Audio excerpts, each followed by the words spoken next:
Further calls are being made to cut the speed limit to 20 miles an hour in every residential area across Scotland. 25 organisations have written to the First Minister today, urging her to back the Safer Streets Bill being considered by Parliament. Live to reporter Claire McNeil. And Claire, a lot of support, but there are others who disagree.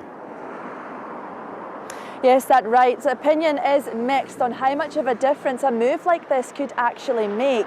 Now, local authorities do currently have the power to introduce 20-mile-an-hour limits where they deem appropriate, such as outside this school in Glasgow, for example. And in fact, Edinburgh City Council introduced the limit to all of their residential streets a while back.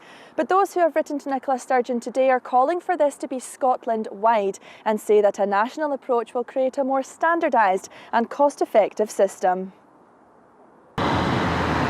20's plenty. That's the message from those calling for the speed limit to be lowered on residential roads across Scotland. Those in favour believe the move would have a range of benefits. If cars are travelling more slowly, they're not going to be hitting people as hard, so it'll be safer for people. For the environment, there's a lot of evidence that driving at 20 miles an hour reduces air pollution, which is also good for us all. And importantly, we know that we live in houses next to busy roads, and essentially we are driving air pollution right to the very front door of our children. The opinion among Glasgow residents is mixed. If you put a 30-mile limit, people do 35 to 40. So if you lower it, then of course it'll make things safer. Well, you'd imagine so anyway. In the day, they all go round quite fast, so I would say it'd be great. The difficulty is you've got folk who already ignore the 30-mile-an-hour speed limit, so are they going to pay heed to something that's lower? I don't know. In Edinburgh, there's already a 20-mile-an-hour limit on all residential streets, but some organisations don't think a one-size-fits-all approach is the correct one. The sort of thing we'd like to see is targeting those roads that have a road accident problem.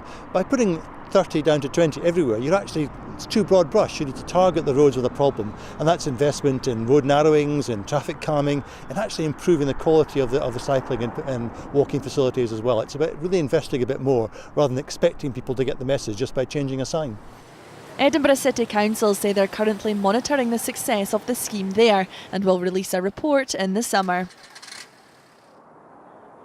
Now, Transport Scotland have said this is a good idea in the right environment, but say that further consideration needs to be given to the impact and consequences of a nationwide default 20-mile-an-hour limit before the Safer Streets Bill can be fully supported. Now, that bill was presented to Parliament last year, and at the moment it's being considered by ministers. Claire in Glasgow, thank you.